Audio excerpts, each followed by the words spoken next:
I'm going to stop there for a minute. So I just premise to say I have a different viewpoint, and I will share my viewpoint. Go ahead, Jay. Well, I'm gonna say it in a sense what we started with saying was in a sense of how we look for happiness in a sense of it being an outside thing and not an inside thing. Mm. And so I say that it sort of flips once religion becomes all outward and it's no longer inward anymore.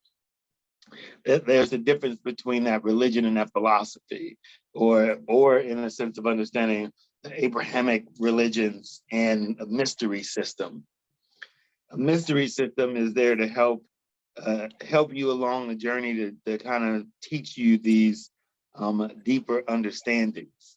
And so for me, of where things get removed is when people don't understand what self or what God means.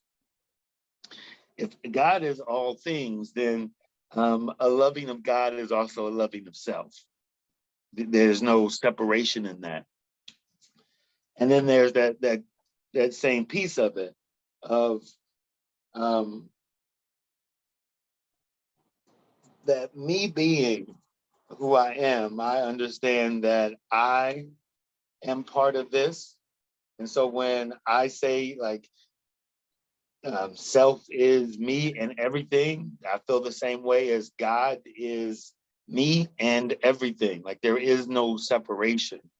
And so if I'm talking about loving God, I'm talking about loving me and the world around me, everyone in the world around me. And that's, in loving this entire universe, this entire creation, not just these individual things. That even means loving the bad, loving the negative, if you will. And people with me, people say this to me all the time, like, but I don't know, I don't get that, loving thy enemies and so on and so forth. It's like, well, again, love is not, you go up and you just want to embrace and kiss on folks. Like that ain't love. Love is acceptance and understanding. And if I can accept and understand my enemies, meaning know their motivations, know where they're coming from, now I know how to take them. A lot of times people invite enemies right into their homes because they might have a similar look or be a part of their same team or group or organization or institution. And you invite somebody in that assumption that just because you share this like understanding that that's not an enemy. And so people aren't looking to understand what someone's anger, someone's negativity, someone's lack of care is. And because you don't look and understand that person, now you wind up getting screwed over by someone that you once called a friend or even family.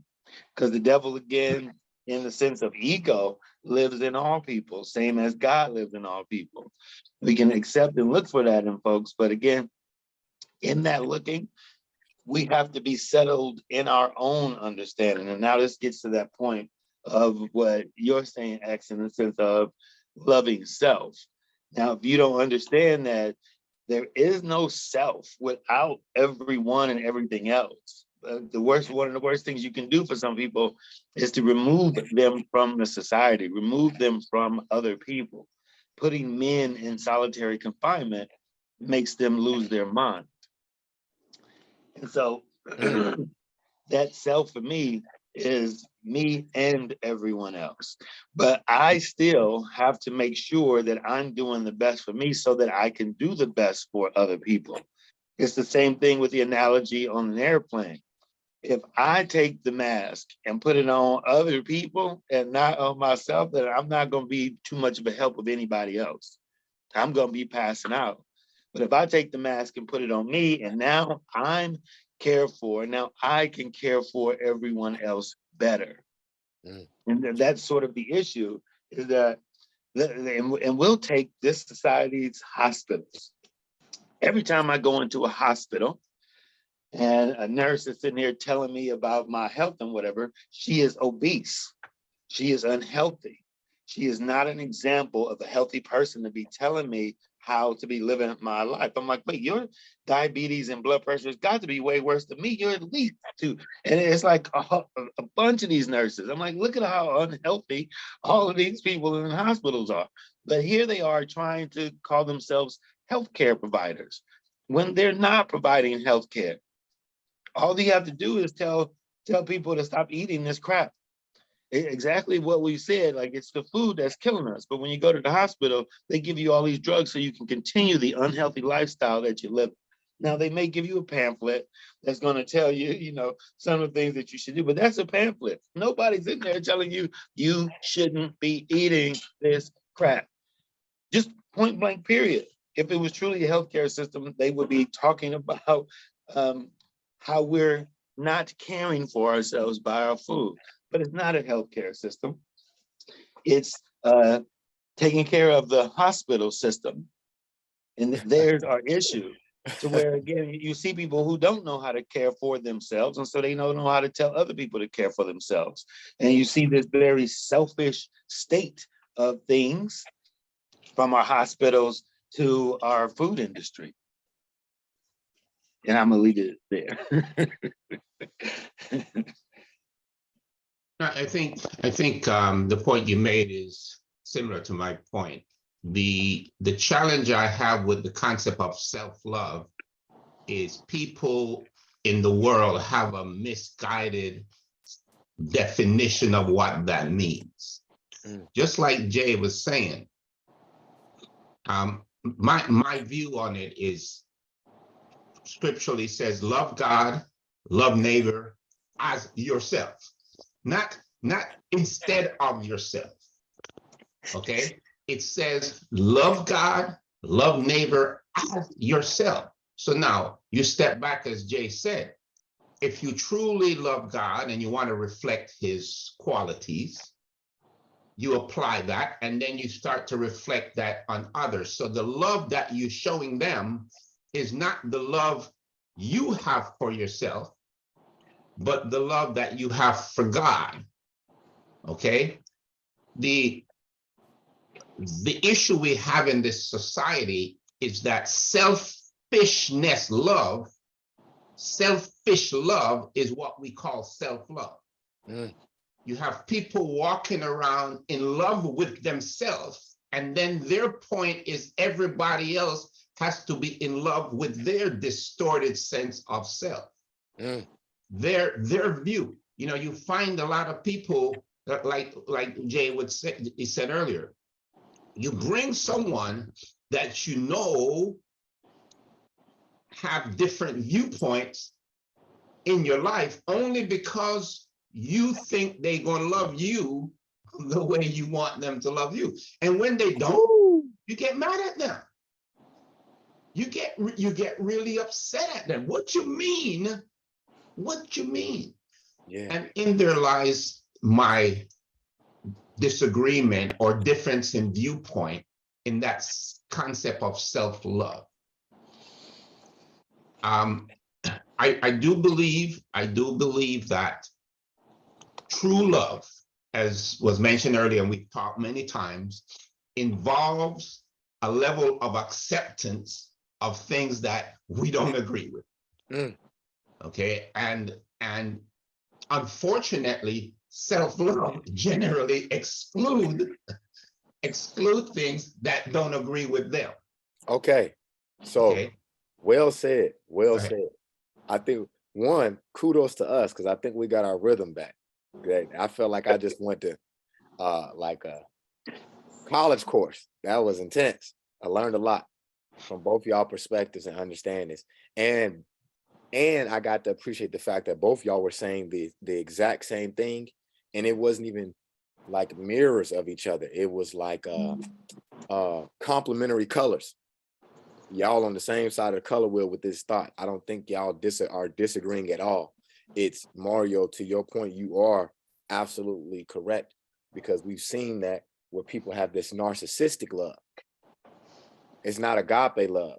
It says love your neighbor as yourself. That's the exact same thing as saying, hey, you can't love who you cannot see. Like God is saying how you treat others is how you treated me. This is all in the book. It's all the same stuff. I agree. It's multiple ways of teaching us how to love life, which is a part of loving all things. If you got a part of, so to what you were saying though, when we're talking about the misinterpretation of what that self-love is, there's so many different misunderstandings because people don't talk about it enough. Like people don't talk about what self-love is. Some people, like I remember growing up hearing self-love and is thinking it as a sexual thing. Like this is related to masturbation. This is what people talk about when they talk about, when the old Black women be talking about, you better love yourself then. I don't need, I'm like, wait a minute. But this is because that's what's given to me young. But then as I evolved, I'm like, oh, self-love is self-care, self-love. But it's not just that. Self-love is acceptance of yourself as well, because there's things that you don't like about yourself as a human being. But then when you learn to appreciate even those things that make you different from others and see those things as a gift as well, that level of acceptance makes you able to love others' imperfections. When you understand that it's not, it's a, you want a one-of-one painting. Everybody wants a one-of-one painting, even if that painting has what somebody, a critic would say is a flaw, but you like, this is what makes my painting valuable. The fact that there's nothing else like it. And when human beings can appreciate that, but what society does is they teach us, they program us to hate what is healthy. What gives life is what is good. What gives life is what is good. But when you give yourself all these death-dealing foods or these unhealthy operations or extremes, you got girls right now who go into the gym so they can get what they think is a healthy version of a body by squatting hundreds and hundreds and hundreds of pounds multiple times a week. And then they see these people online. They're like, oh, this person looks like a track runner. This person looks healthy. But then you're like, in 40, she can't even bend down to go do something because of the damage she did to her body in her 20s. This is what's on the horizon for all of these people. We saw the extremes that happened throughout when he was talking about, and I don't want to be long-winded with going back to death by meal, but now that I'm a teacher, I see it. I'm like, oh, they're giving everything, every juice they give these kids is red. Yeah. And then when you look up red 40 and you see what it does to the child's mind, and I'm like, oh, they don't have red juices in these elite schools. They don't have any. They have no Hawaiian punch, none of. If it's a red juice, it's cranberry. And it ain't even the cranberry that you get at the gas station at these private schools. It's like a cranberry that don't even taste good. You know, cranberry is nasty. Nasty. Well, I think we, in the sense we get back to the society and what the society is teaching, right? In the sense that when we say self-love, to Mario's point, is that truly in this society, self-love means ego sex, right? And so self is ego and love is sex. And so now we're all looking for this ego sex. What's going to make my ego happy, if you will, from the food to the things that I do and so on. So it's all this external happiness, if you will. Yeah. Just trying to please, again, that momentary desire, right? And again, this gets into the issue of the upside down state of things, where people are looking for outside happiness. And at no point have they really taken the time to understand that there's a journey to the self, that you have to begin to start stripping away the ego. And if you're not going to be doing that, in a sense of knowing thyself, of learning actually what the self truly is, that's sort of what we have lost, is that now it's just assumed, to where you have parents that tell their kids, you know better, you know right from wrong, right? They're just assuming and not, again, teaching kids how to discern their true love from their ego love. And in that, everyone's being taught how to live this outward way. And so when you say something that should be as easy to recognize as something of self-love, you have to get that the society has taught us upside down to where these things don't actually take on the meaning that they're supposed to. Biblical speak. The Bible talks about things being turned upside down, and I love that because one of the point you made, that Xavier made, and you just made, is we talk about loving life. Well, sometimes that's selfish, that's self-love, because the life we live in, we have, is so screwed up. We continue to love it and engage in it. You said something interesting, Xavier. You said self-love sometimes drives you into acceptance of who you are, et cetera, right? But acceptance needs to come with knowledge. Needs to come with growth, needs to come with learning. And that's what Jay was saying. Only if we begin to learn and grow can we get to that place where self-love means unselfish love rather than selfish love. But if we don't do that, if we begin to love the life we have, then we are engaged in protecting it, not changing it. Yeah. We're engaged in speaking, not listening. We're engaged in that Jay said, looking for that outward confirmation rather than that inward reflection. Because only in that inward reflection, even in yoga, do you begin to really discern and understand the impact of the things around you and inside of you. I get what you're saying. You're saying that there has to be a standard. Mario always talks about this. And I'm like, man, it's hard to argue with your, not argue. It's hard to not agree with your understanding in that regards, because no, the creator don't make straight lines, but things that happen in nature, change is consistent, but trees grow how trees grow. Like I've never seen a redwood grow like an oak tree. Like it grows according to the science and the math that God assigned it. So I'm like, no, Mario is absolutely right that there has to be a standard, because Lizzo's unhealthy, but the world tells us that Lizzo is happy. I'm happy. But anybody who's ever been obese knows how unhappy you are where you go to use the restroom and it's uncomfortable to just sit your big ass on a toilet to wipe because it's uncomfortable. Like it's people who are morbidly obese in my family. I've seen it, and they'll be, and it goes from being, I remember my dad, he always cracked jokes. He said, hey, be careful. Don't get, you in your 20s, it sound cool. Don't get the girl with the big old booty now. He's like, because I'm telling you, it's going to keep getting wider and wider and wider. And it's going to take up the whole back seat. And you ain't going to want nothing to do with it then. My dad, he would tell me this as a teenager, and I would laugh about it. But then it was ingrained.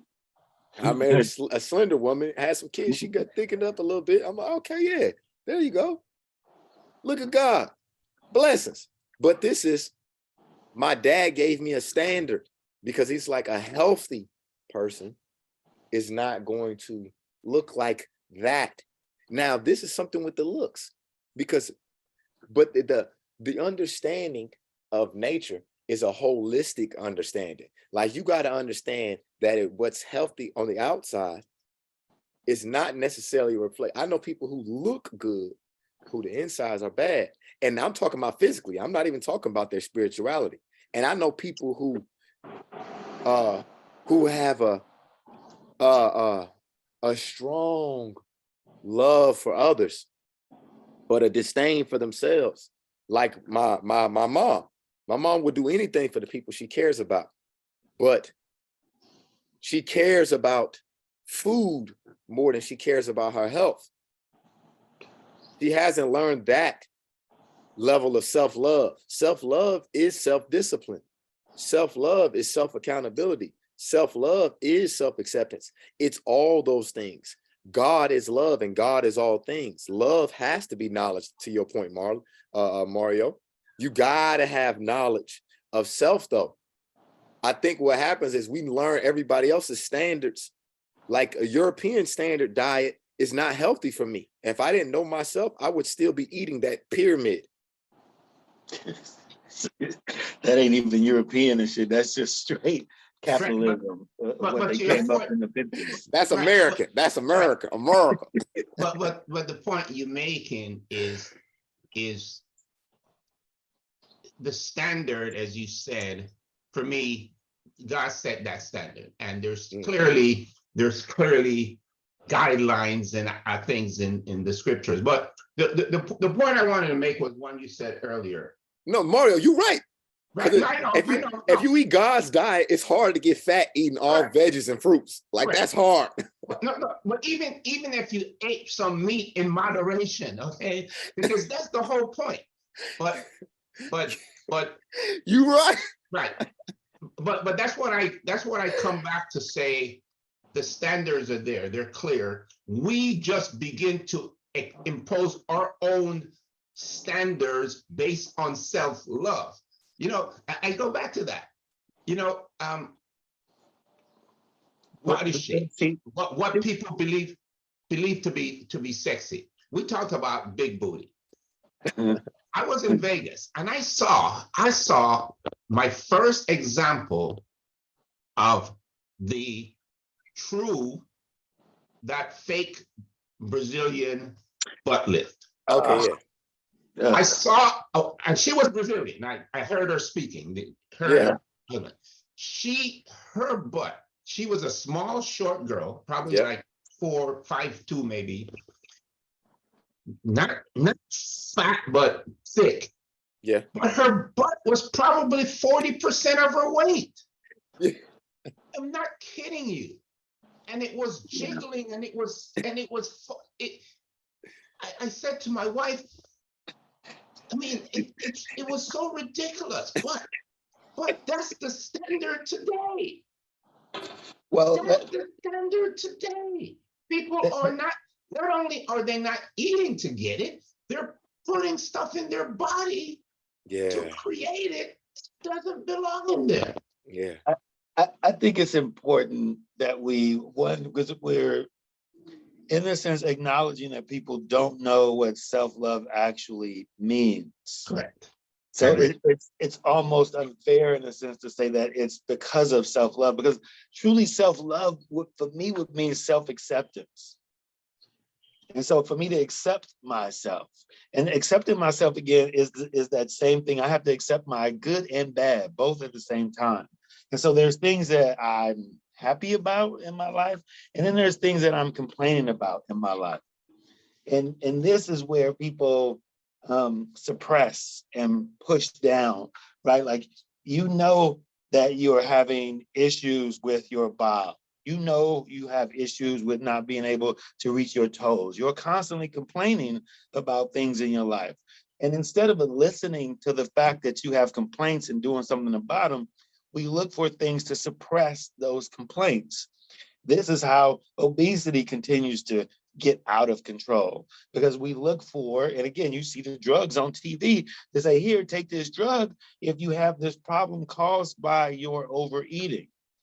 Yeah. You can take this, and then they show a whole smorgasbord on the table of food that the person can now eat because they're taking this drug. And no one is saying that, well, maybe you shouldn't be eating that shit that's on the table. And that way you won't even need this drug. And so I say that because most people, again, aren't aware enough to listen to their complaints. If you listen to your complaints, you begin to start changing your life. But because most of us feel as if there's nothing that we can do, we're powerless. And thereby, I'm just complaining for complaint's sake. I'm complaining, but there's nothing that I can do about what I'm complaining about. And there's that lack of true self-love. There's that lack of truly listening to what's happening in your own life, because we all can't have the same diet. Our diets are based on where we have lived or our ancestors have lived for a very long time. So our bodies have adapted to that. This is what science even knows today. They say, well, you kind of should know where your family has come from because your body has been conditioned to eat certain types of foods. And so if you're trying to eat foods from another culture and whatever, where your body hasn't been conditioned towards that, it can cause issues in you. That's a big thing to know, but people don't listen to that. They think that somehow we're all the very same. And that's sort of my issue with this whole standard thing, is that when you create a standard for you, you got to understand that that standard ain't going to work for me. I'm not from that same area and so on and so forth. We all, in a sense, get to adapt the way we get to adapt.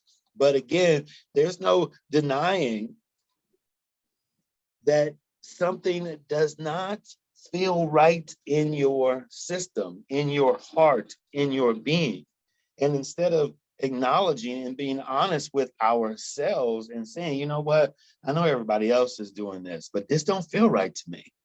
It don't feel good, right? It's in a sense of like forcing a lactose intolerant person to continue to drink milk because this is the standard that has been set, that milk is actually this good thing. And so now everybody thinks in a sense that they should eat. Now, I'm not talking about Mario standard. I'm just talking about the word standard in the sense of no different than Jewish laws, right? When you get into trying to make a something that's a set thing for all people, for me, again, that's not reflective of my self-love, because you don't know me to have made a standard to say what I should and what I should not do, right? Of what is edible for me. I get why in certain parts of the world people don't eat pig, but if folks was, needing meat or needing protein and they decide to eat some pig, they're gonna be okay, right? If they do it again within the Bible standards of saying moderation, within Hindu standards of saying yoga, these understandings of finding balance in one's life. But only you can balance you. I can't come over and balance you. I can now try and have like, okay, you're leaning a little bit too far to the left. I see you beginning to whatever. Can you straighten yourself back up? But when we are holding folks up, telling them how to live and whatever, at no moment have we actually helped them be a better them. We just indoctrinated them to our own system the same way America and a lot of institutions do. I have a question, and I struggle with a thought you made, Jay, and I understand it, but I want to express a different viewpoint, and that is, one is that acceptance. Something you have taught me a long time, over time, Jay, is that, as you just mentioned, one can accept where they're at and they're in the wrong place. And you can try to help them by providing, as you would explain to your family, a different perspective. But they have to then accept that perspective to begin to change. And I think sometimes what happens with folks is that they get into this self-love, self-acceptance as I am. Therefore, as I am, everyone has to deal and come into my world as I am. Okay? And that's where again, scripturally, we have to be careful and not let those people into our life. Matter of fact, my dad sent me a book that I'm reading right now. It's interesting. It says, don't give the devil a seat at your table. And basically, it's an interesting point, because it says in the scripture that God prepared a table for you and him to have a relationship, for you and him to have a food, engage in healthy food. And it's saying, now you have a choice. You can invite other people to your table, but the question is, are you going to invite them because you're following and having dinner with God, or are you bringing the devil? And like you said, you know what's right for you to eat, but you go to McDonald's anyway. because it's convenient, it's easy, it's the standard. Yeah. You know, we were coming from Vegas, or yeah, we're either coming or going, and we're hungry, and we decided, we're trying to decide what we're going to eat. And you know, Vegas have food everywhere, but it's not easy, it's not convenient anymore. One time you could go to Vegas, go to a buffet, go right in, go eat. Now it takes Yes. like forever in the day, you got a line. And so we go to Burger King. Okay, and we buy burger, and again, it's that convenient. Yet in our family, we hardly eat beef. Okay, we hardly eat beef, but when we go out, we think, okay, we don't think hamburger is beef or red meat. We just, hey, it's a hamburger, it's convenient, we're gonna eat it. Now, luckily, we don't do it every day. And again, that's in perspective. But I go back to the point of the scary part of acceptance, and I go back to my life. I remember when I was living in a different way. Yeah. I accepted my way of life. I accepted drinking every day as a standard, as okay. I accepted being away from my family as a accepted standard. I believe living my life in a way that drew attention to me and made me important in other people's life was what it is. And today I look at it differently. Again, I accepted that way of life. I dealt with it. Today, because of knowledge, I have changed. I still try to live a life that honors other people, that respect other people.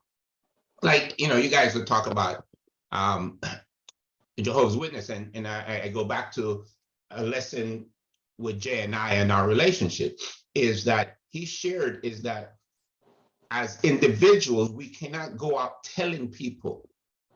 We cannot go on telling people what they need to do. We can only show them by our example. As you said, Xavier, it's important that we go on living a life that people see, that people can reflect on, and understanding that that individual has to make their own choice. And we have to respect that choice, even though we feel they may be wrong. I think what we miss in the sense of, because it's a duality of talking about acceptance, making a table for God. Right? Okay, yes, you made a table for God, but what have you done with the devil? What have you done with the ego? And so people think, again, that all they have to do is accept the good, or accept in the sense of God. And at no point do they not understand that they also have to accept the devil or the ego. And this is sort of this point of where you say, now you have this knowledge.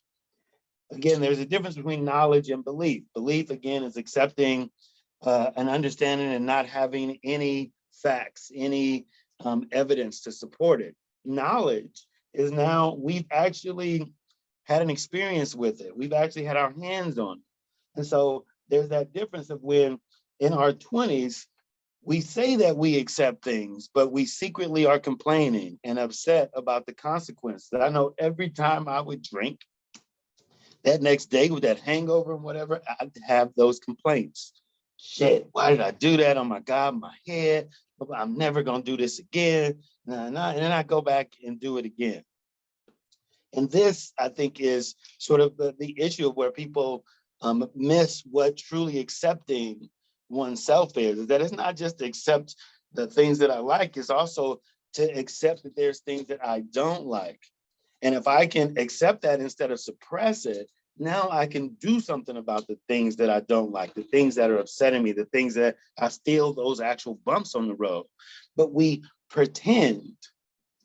as if those bumps don't exist, as if those hangover moments don't exist, as if that gassiness don't exist, as if that feeling or that constipation after that food don't exist. And there's the lack of acceptance. There's the lack of love of oneself. Because again, if we could accept that these things were happening, now we could be empowered to do something about it. But again, we live in this society of suppression. And so if I continue to do these things outside of me, then it's these things outside of me that's going to help me with these complaints that I'm suppressing, that I'm not in acceptance because I'm not able to share with other people. When we're now older people, now we share those things. Now we have a love of ourselves that we didn't have back then. Now we can openly say, like, yeah, I used to do this and I used to do that and so on. That takes me loving that old Jay, to be secure enough within myself, to be sharing it with other people so that they can get the lessons, if you will, of what these things are actually doing to them. But when we pretend again that we are all good, that we have no issue, that's when you see a fat person walking around pretending that they're healthy. Right, a Lizzo walking around or whatever, trying to be like this example of whatever, when it's the exact truth. She is morbidly obese and unhealthy. If you can give me a doctor's report from Lizzo to say that she's healthy and that her knees are going to be okay with her doing all those dance moves that she's doing in heels in her 20s right now, whatever, right? Like, nobody's talking about what damage that she is doing to her body. Like, people don't know that Jerry Lewis had all of these bone breaks in his body from acting, those pitfalls and all the stuff he was doing, and people were laughing at. This man was actually ruining his body. But people don't, they don't know it. They just think that it was funny, because again, that's not self-love. That's not actual acceptance. That's suppression. And this is what, again, within yoga, what we're always trying to teach people is how to listen and love your complaints, not hate them enough to where you suppress them and act as if they don't exist, but can now you actually really begin to start looking at those negative aspects of you. Because if you begin to start looking at those negative aspects of you, now you can begin to start righting your own ship, because it's you the one that's dogging you, putting the food in your mouth, doing the things to your body, and so on and so forth. And I think that's the missing that people have, is that to heal yourself is going to be to change your mind. But the only way to change your mind is for you to actually be in acceptance of what you're doing to yourself. Right, but You're what the if one that's abusing you. what if you accept your, because one of the points you make is good and bad.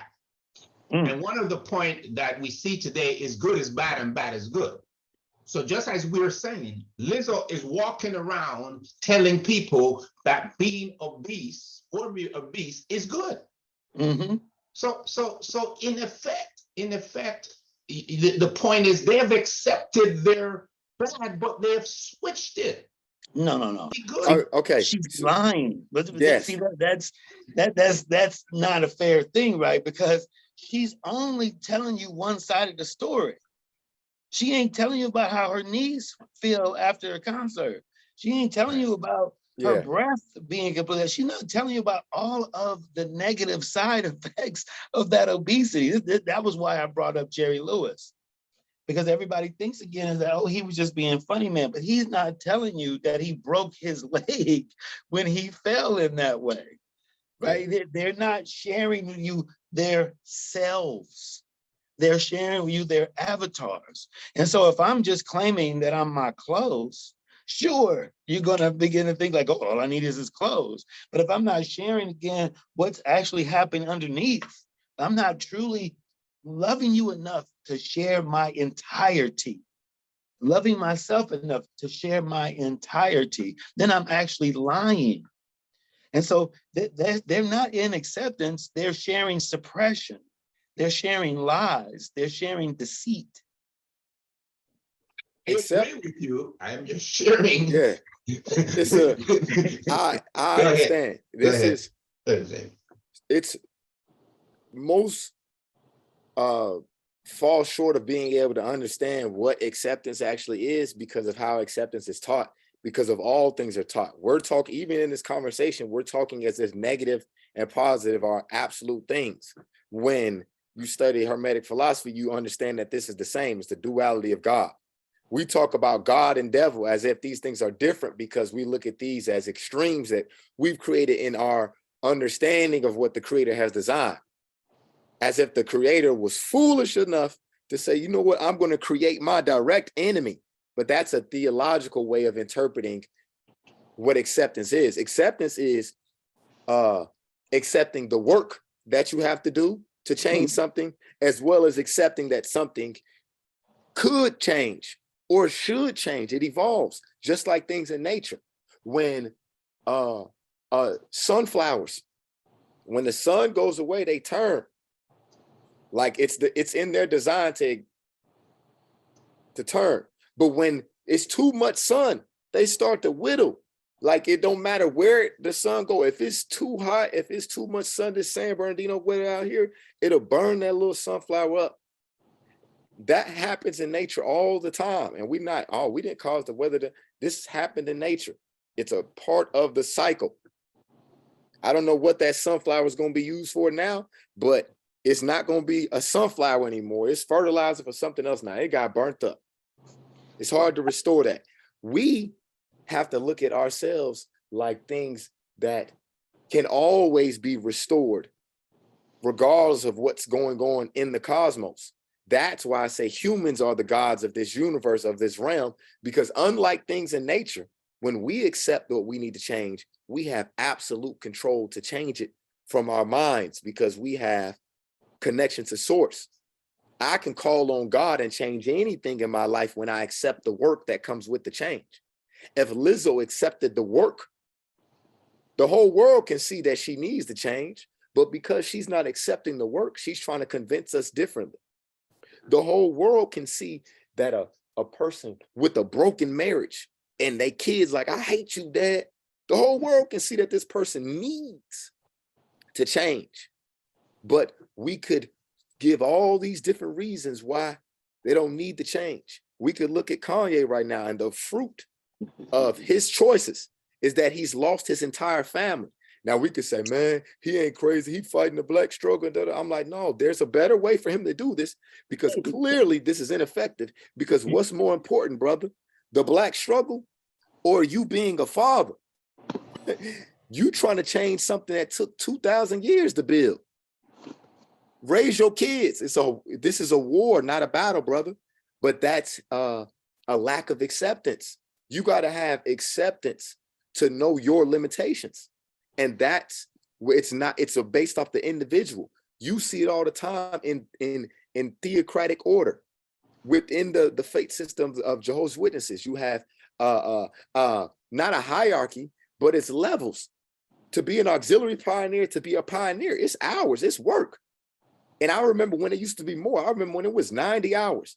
And the pioneers was like Navy SEALs. They were different. I remember going out in service with these people who could be on their feet for 8-9 hours a day. They have accepted that you had to get in shape. You had to do something different to be a pioneer. When I was trying to go out there with them, when I was first learning for my summers, I would just go hang out with them. It wasn't no fat, overweight sisters out there. It wasn't no letter writing. You had to go walk. And this is Memphis. When you out in a rural militant territory, the houses could be a mile apart. So you could drive, but some of the sisters, if it was just a block, you ain't got that many cars. It's one car group. So they had to walk from house to house. What I'm saying is, even within every organization, there's acceptance and there's levels. There's standards that are set by other people.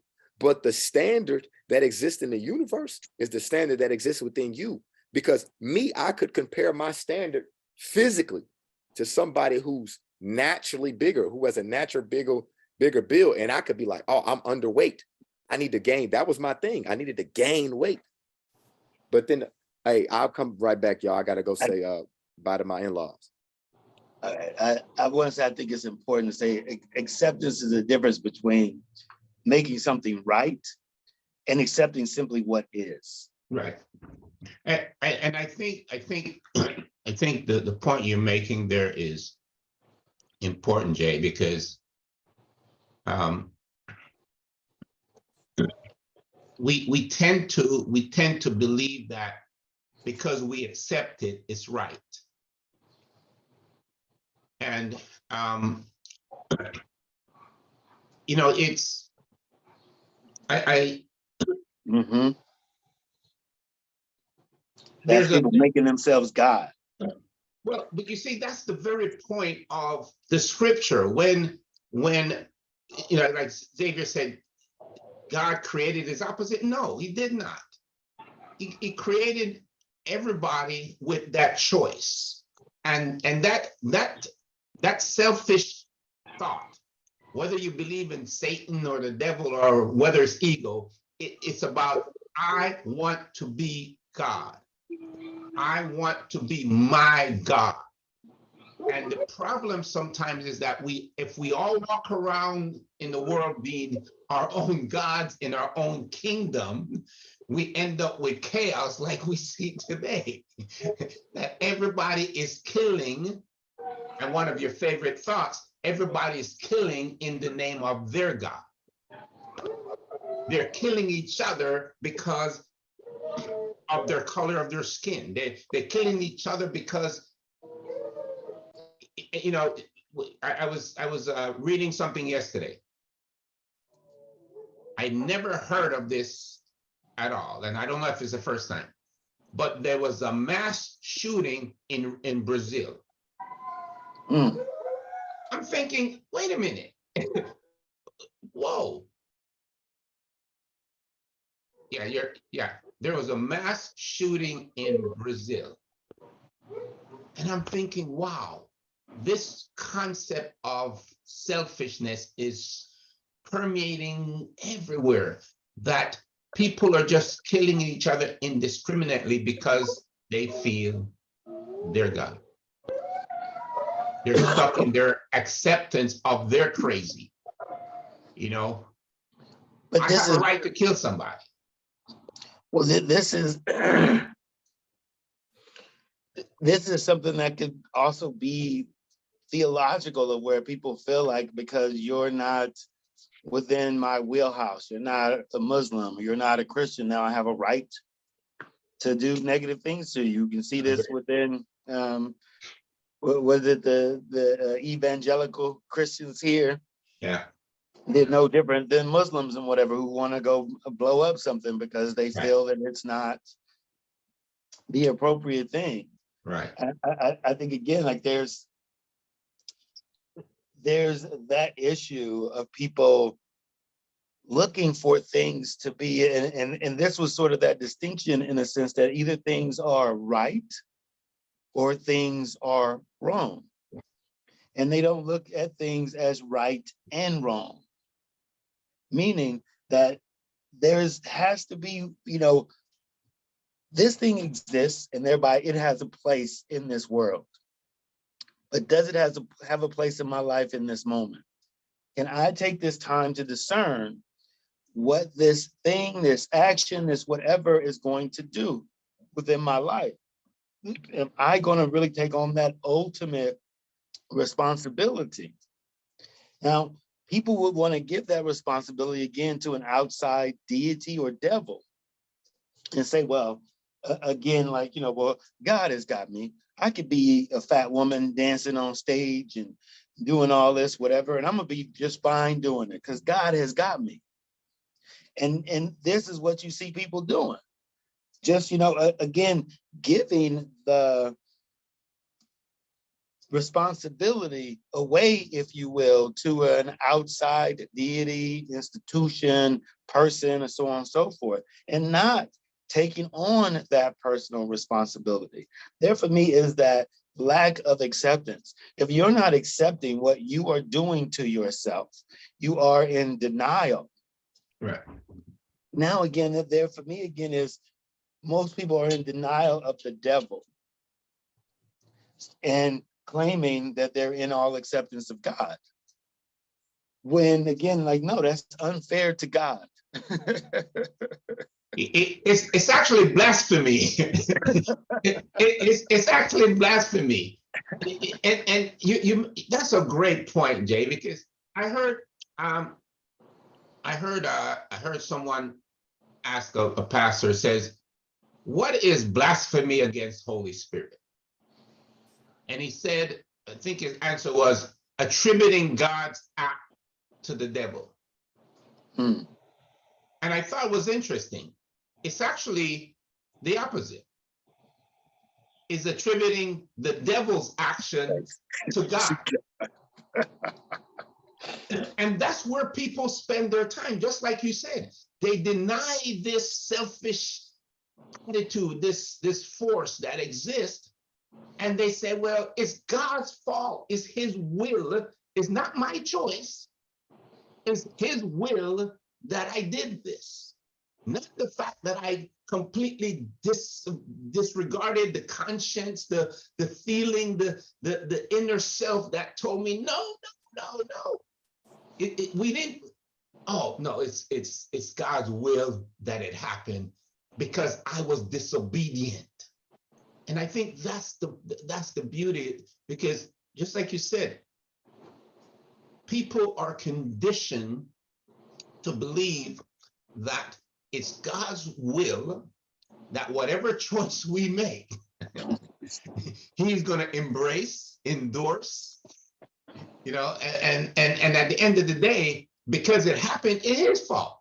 Now, I got to wait for him to change it. I don't need to make a different choice. I don't need to, as you said, and you would always say, I don't need to reflect on the bumps.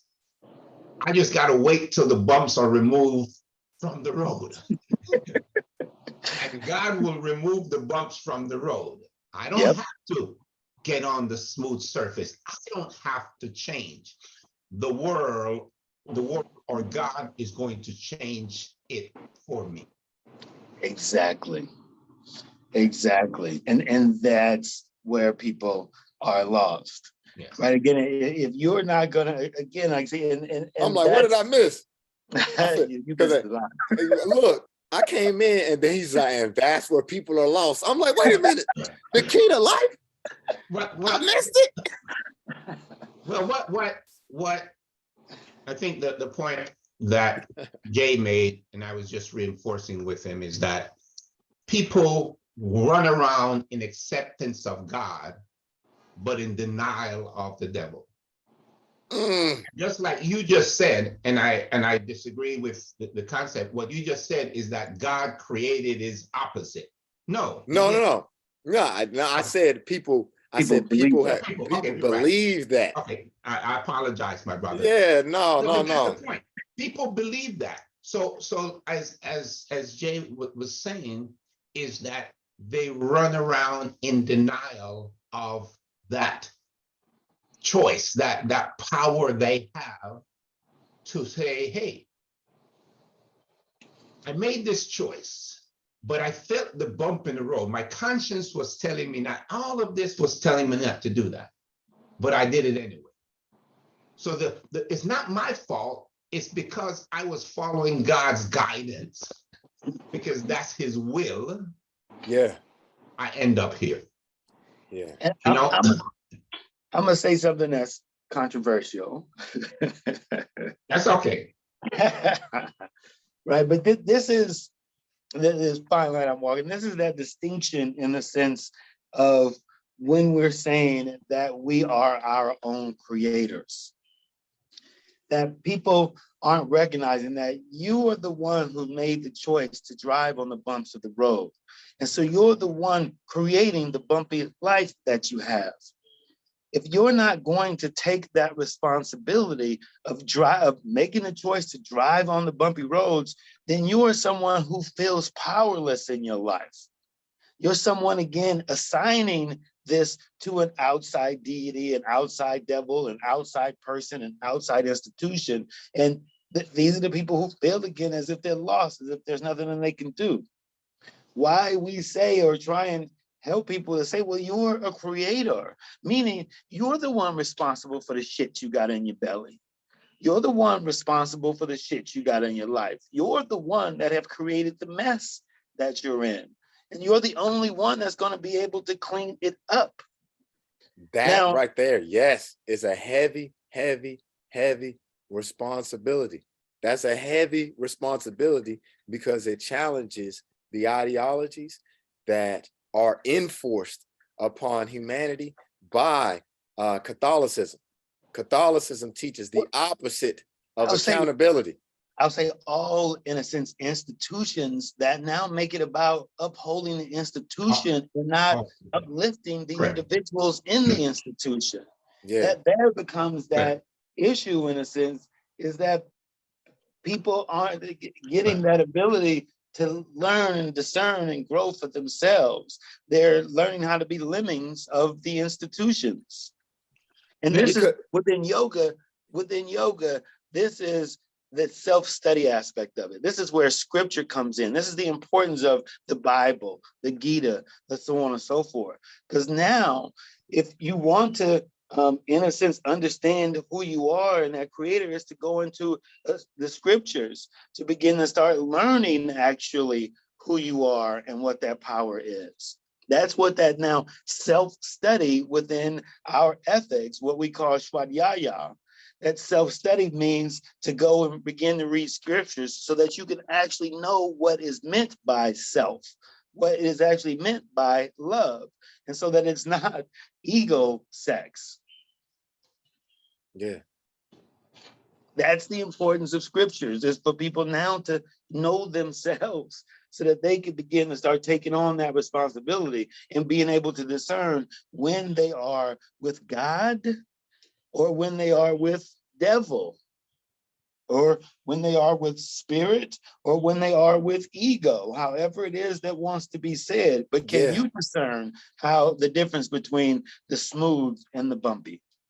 And that's an individual's compass. What happens is we try and calibrate it from the outside. We try and calibrate it from the outside, but what ends up happening is the things that the scale, the goal is the balance. So I learned recently just a better, not a better way, just a different way that they describe one's life journey. So they have these things, these directions. So it's like where you are and then what you're headed towards. So it's this node is how they refer to it, these directions that you're headed.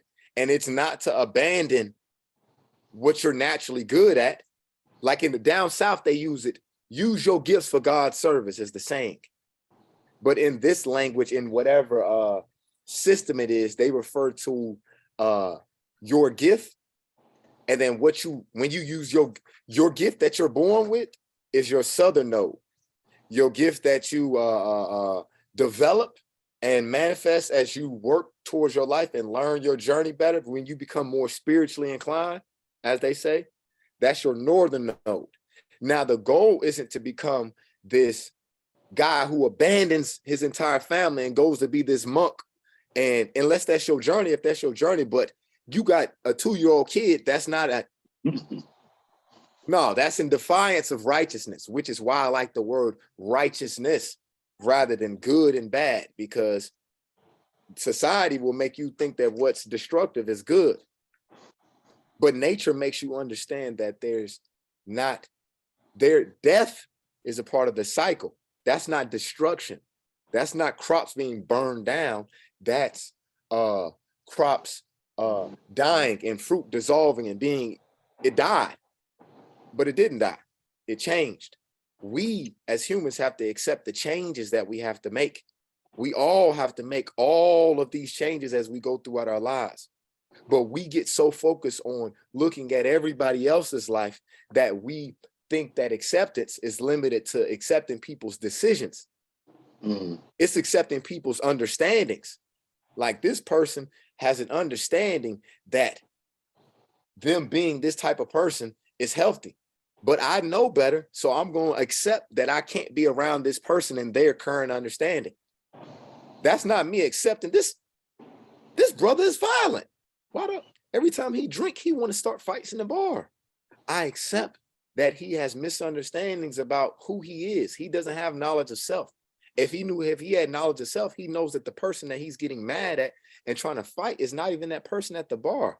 It's his father who been dead 30 years. Go do some stretch, some breath work, some shrooms, some weed, do whatever you need to do, brother. Stop putting your hands on people though. But I'm not going to have that conversation because I accept that he can't even, he's so thick-headed. I'm accepting that he has a way to go to find himself, not to get to my level. He ain't never going to get to, why am I comparing? This is his journey. That's why it's important to use different metaphors as you evolve. You use different metaphors because linear, some things that are taught to us are presented in a very linear way. Like I was taught about God in a contradictory way. I was taught that God is the Alpha and the Omega, the beginning and the end, exists outside of time. And then I was taught that God was jealous. And I was like, wait a minute, why? No. And then now I'm like, no, that person's God is capable of being jealous. They're not worshiping the same God as me. I learned that by studying with witnesses. My mama always say, they ain't worshiping the same God as me. Yeah, you're right, mama. They worship money. They ain't worshiping the same God as me. They worship the flesh. But I've learned now that this person that I thought was the pagan weirdo dude, who was a person who's dedicated his life to Islam and his family, and he pray 5 times a day, and he sit with his kids and they eat meals together, and his daughters, they grow up and everybody is confident and they okay with wearing the little hijab around their faces. Suppression to me, but in their faith, it's a beautiful thing. She appreciates it. They have a healthy dynamic. Oh, this guy is worshiping the same God as me.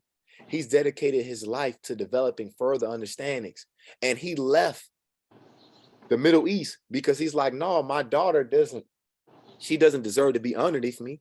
Yeah, she still better cover up that body. Let's not get twisted. I ain't getting corrupted by these Americans, but no, she's not a slave. She can be educated. So we moved to the States, but we still worship the same way. I'm accepting that his form of devotion is the same form of devotion that I have. It's practiced differently. I've accepted his practice. I've accepted his understanding. I've accepted his way to get to the way, which is love. The way is always the same. It's always been the same. The source hasn't had to change. The way to source has always been the same. It's here. It's here. You got to learn yourself. And a lot of people have to learn a whole lot of things on their journey to learn themselves based off of their own understanding. It seems complicated. We all learn. I don't know shit. That's unlearn. Learn and unlearn. Hey, and that right there is the most of the work I've been doing the last year is unlearning. I've been doing more unlearning than learning. I used to be the person that said I need to read a book every 2 weeks. Now, the last time I finished a book cover to cover, it's been a long time. Xavier, I want to commend you on that, because one of the things that drove me absolutely crazy about you is every week you had a different reference that was your source. Every week you read something else, and that's where Xavier was. And I wanted to hear who Xavier really was, not who Xavier was. It's a convenient. The more I learn about the Piscean nature is February Pisces is a person to know everything. They want to know everything. I ain't the first. There ain't nothing new under the sun. My daddy got 1,000,000 books. This hasn't been ingrained in me because my dad is a person who has a thirst. But then I learned that a thirst can turn to a lust. I don't want to have a lust for knowledge. I don't want to have a lust for anything. I want to have a healthy appetite for new information. and give myself time to process it. You can't just eat asparagus the same way you eat spinach and kale. Your piss will be so stank all the time. You don't chew it? You don't chew it? I don't. Nah, I mean, I don't understand that analogy. Because the way that you the amounts that you eat, like I can eat way more kale and spinach. Asparagus, you know, as soon as you eat asparagus, it makes your pee because it's doing something to your body. Now, that form of cleansing, if I'm on a Thai asparagus diet, could affect my household. Like I could go be intimate with my wife and it could throw her pH balance off because of that amount of that. But you only learn that by studying botany. That's what I mean about a healthy understanding of how foods affect your body. Knowledge of self. I had to see how that food affected me. Now it could affect somebody else on the other end of the world different. This is why I still that hunger for information. I just learned about moringa. Now, in our society, we talk about sea moss and how it has like these 92 essential things in it. And so in the Black community, sea moss this, sea moss this, sea moss is this. Everybody talk about sea moss. It is, but sea moss is not easy to source, and it's not easy to get on your own. Like it's a process. So most people either spend a bunch of money on it or don't have it in their diets. But moringa is easy to grow. It's easy to grow, and everybody can have it. And it also has 92 essential things. Now, you look at the creator, how divine and beautiful that is. Theology teaches us that it's one way to get those 92 things. You got to have sea moss. If you ain't got sea moss, you're going to die. You're going to get erectile dysfunction. Your libido going to be low, and all your friends going to leave you because you got bad skin. No, because you can get those same 92 from moringa, which grows on the other side of the world, and it grow everywhere. The same way we grow buckwheat or whatever, just grow wild, whatever. I'm comparing that to theology to say that in nature, you know that the creator provided us with sustenance in a multitude of ways. The indigenous diets all over the world of our ancestors sustained them no matter where they are. This is my cousin from the Caucasus Mountains. This is not my enemy. These people survived there for thousands of years. They didn't die. God provided. God provided.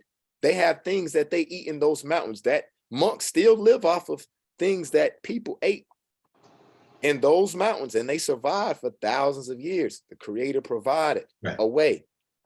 The creator provides a way to the creator. It says the Bible has a beautiful way of saying it eloquently that God extends his hand.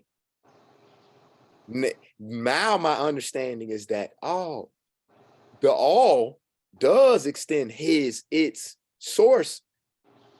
The plug always got electricity. We got to plug into the plug. We got to plug into the plug. And knowledge of self is understanding the corrosion that your upbringing put on you. You got to get rid of that corrosion to tap in the source. I had the source knows. So down south, I can use whatever analogy you want to use. I'm grateful that I've had the opportunity because I know now I'm understanding the weight of my assignment. In this class, I'm understanding I had to learn through this conversations with y'all a better way to express my knowledge of my African ancestry and my indigenous ancestry. I had to learn a better way. I can't go into a room full of Mexicans talking this blackity black. I had to learn that that's not the important way to get to know me. And then I learned that race is a myth. So that's the first thing I taught them. Race is a myth, first day. Oh man, who is this guy? Oh, y'all got the Mexicans on one side of class and the blacks on the other. Race is a myth, y'all. What if I told you that y'all the same? What? Look up the old Mex. Who that look like? It look like Jeremiah. They laughing because they got big lips and big noses. I said, read this first line. Whose ancestor is that? It says mine. Last time I checked, y'all told me I came here on a boat. This says, this is your ancestor with these big lips and this big nose. Dude, you know you're going to get thrown out of that school, right? No. When I tell you, I've received already 8 letters from the students. So it's always going, where you supposed to be, it's always going to be a fight to get there. That battle already happened. I had to go all the way up and had a meeting with the school board and everything. They were going to kick me out. Right? We ain't going to go into that story, but that already happened before I even got called to go to the school. It happened when I was just a sub. Right. But the point I'm making is one of the points that Jay made earlier. We talk a lot about the institution of religion or theology. But the fact is that this whole concept is institutions of all different types and shapes that shapes our thinking and behavior. I was just watching a read earlier, and they were talking about the Supreme Court and how the Supreme Court has evolved to the point today that the point was made with abortion was basically they got it wrong, we gonna make it right.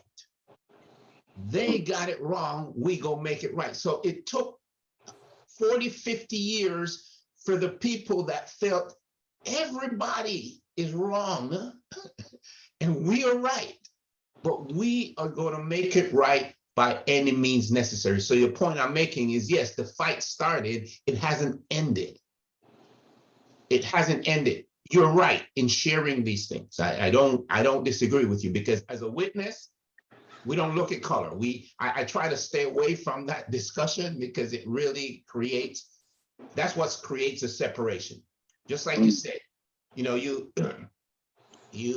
have a classroom, and when you walk in there, Mexicans on one side, maybe blacks on another side, and whites there, because we are taught we need to be like with our own people so that we can protect ourselves. Yeah. The great thing to do is come into a classroom and every day make sure people change seats. Come on, you are Mario.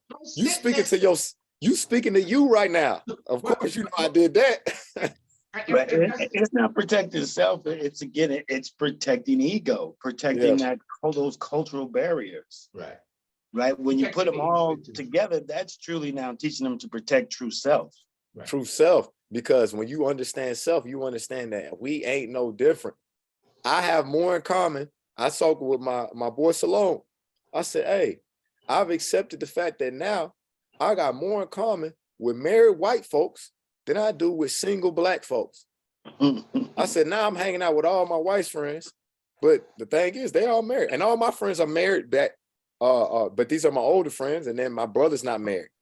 But all the rest of my friends are married on both sides, but they live here. My friends on my side don't live here, so I'm hanging out with her friends, and these people I wouldn't call them my friend because I use the word friend is a powerful thing, but these are my associates that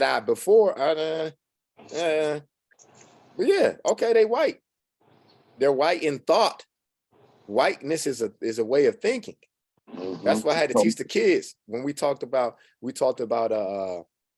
phenotypes, and we talk about how there's these different phenotypes. I was like, we're not going to talk about the creation stories or anything. We can't talk about that in school. I said, but these different groups of people, when they mix, it's a reason why I know plenty of people. My friend Scooby, I told him about my friend Scooby and showed them a picture, and they laughed. I said, now, what race do you think he is? They was like Mexican. I said, what if I told you that his mother is referred to as white, and she's American, and his daddy is American, and he's referred to as black? And they was like, what? And then we start looking at different pictures. So then we got kids in the class. So if such and such a whatever, they the last people on earth, and now they gotta keep the human race alive. What would their kid look like? Which of these phenotypes? Then you start to realize early on how all this stuff is tricknology, as the NOI tricknology. Tricknology is what words too, man. No. It's a nation. Jay know what it is. It's a nation of Islam, like the 5% is called tricknology. It's basically like the programming that the mass media tries to put on us to make us think what is bad is good and what is good is bad. So it can be limited to something as simple as sexuality, or something as broad as race relations, because we know that there's like a self-love, and then what happens is we will focus our attention. Like at the 3 years ago, the attention was on Jay's acceptance of homosexuality. 3 years later, it's on our acceptance of entire faith systems. it evolved because before it was limited to behaviors. And now it's evolving to where we're understanding that it's not a behavior that determines acceptance. It's like an entire systematic way of thinking. I had to go through a 2-hour training on my first day at work of sensitivity training about LGBTQIA. Indoctrination. Man, Of course. Now you in a room full of people where the resources are so limited at this school that we got children who are homeless who come to school. So the least of our worries is getting somebody pronouns right. Did this young man eat this whole weekend? So everybody in the class is looking at this European homosexual man talk about his experience to evoke pity. He telling his story about how he was picked on. I said, I wanted to raise my hand and said, you know, you in a room full of people who had these people in here have been sexually assaulted, beat up, robbed. And if they ain't happened to them, it's happened to all of our students in the last 2 weeks. So sorry, nobody here feels sorry for you, but we'll make sure that we respect the kids' pronouns if they got them in the classroom. That's what we wanted to say to them. But we all kept our mouth shut and watched as he made a man.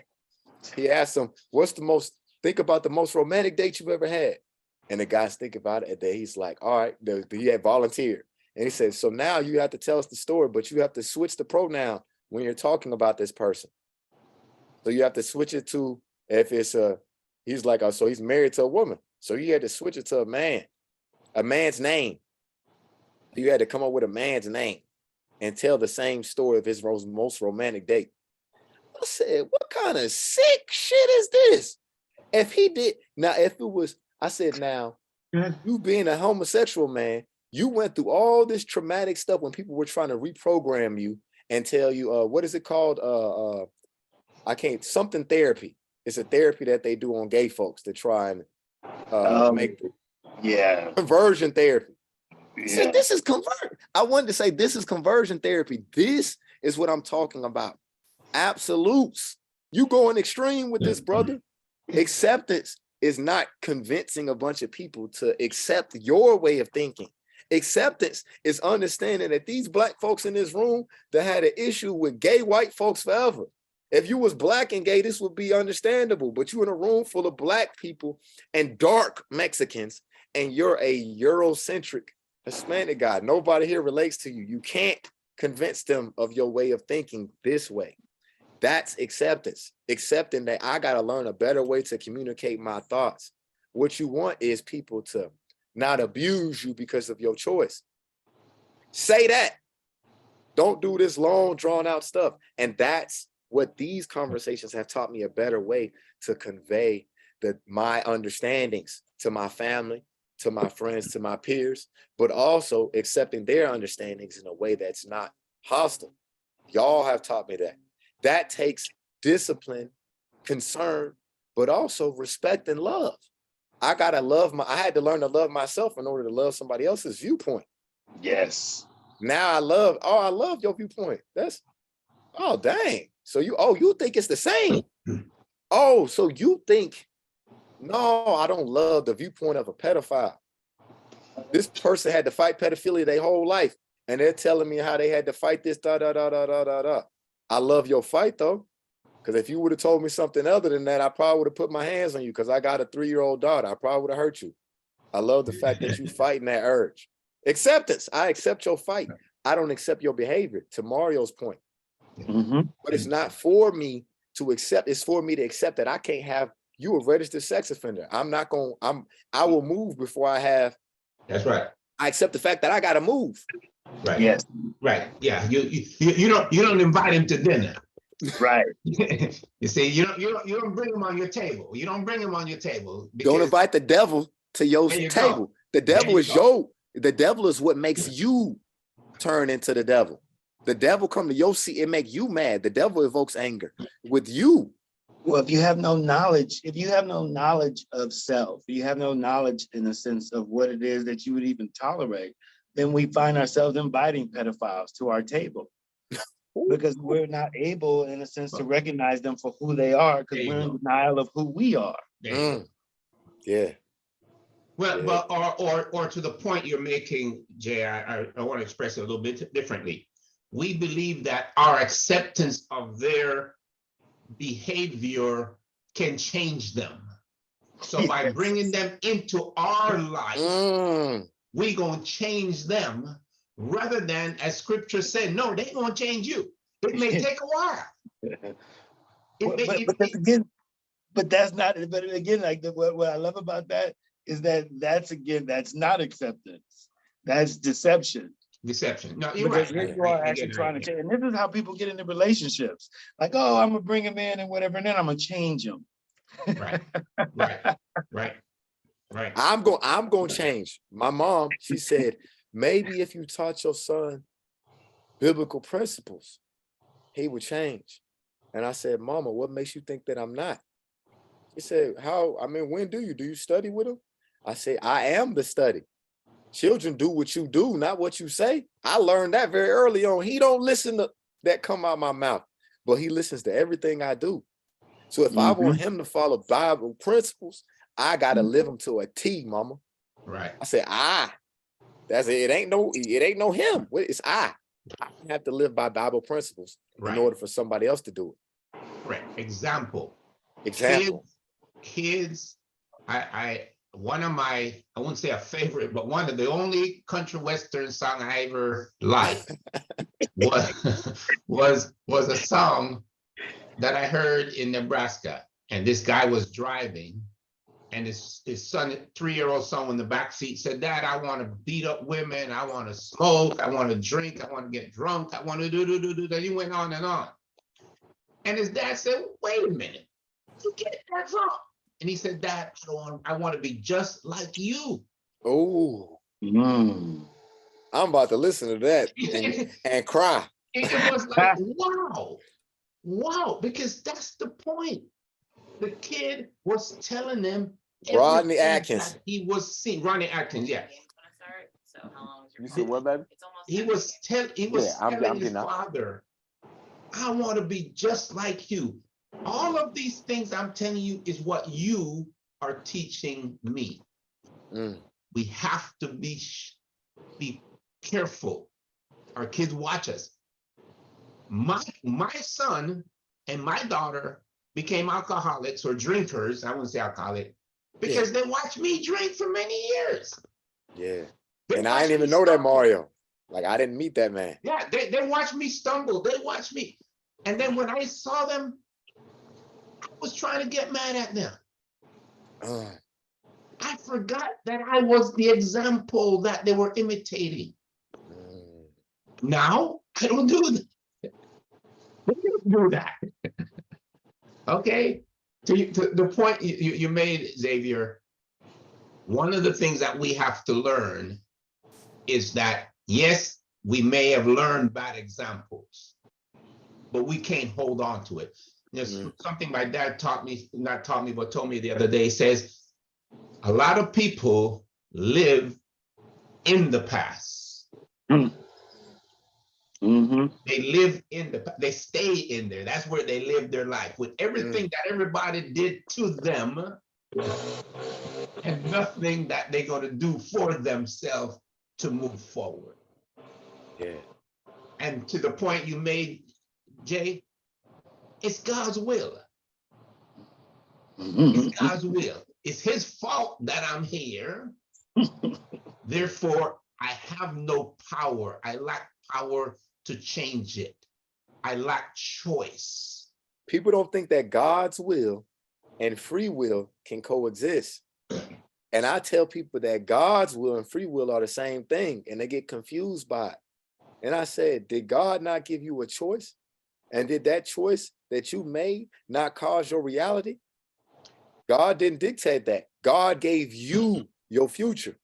Right. God gives us all life. Spirit is breath. Right. Breathe. I got to roll too. No, I got to run. But here, yeah, I see your wife calling you. You got somewhere to the go. football game. No, her football game about to start. So she's like, you on baby joy duty? You better get in here. But here's a lesson from me about free will. Okay. I want to share with you my viewpoint. free will is something we all have to make the choice. And the choice that we have is not the choice to create our own will, but to align our will with God's. So to me, the choice is we have the choice of obedience to his standard, or we have the choice to create our own standard, which is the dialogue of the garden, which is the dialogue of God and devil. That is, am I going to go inside and allow my spirit to guide me? Or am I going to go outside and allow my ego to guide me? Yeah. That's the free will. There you go. A lot of us focus on that free will. I'm going to let I'm going to be I'm going to be God. Not just my God, but I'm going to be God. Yeah. So I'll end on that, my brothers. Beautiful spot to end. I love you. Love y'all too. Y'all have a beautiful day. All right, Y'all take care. too, man. Be good. Bye-bye.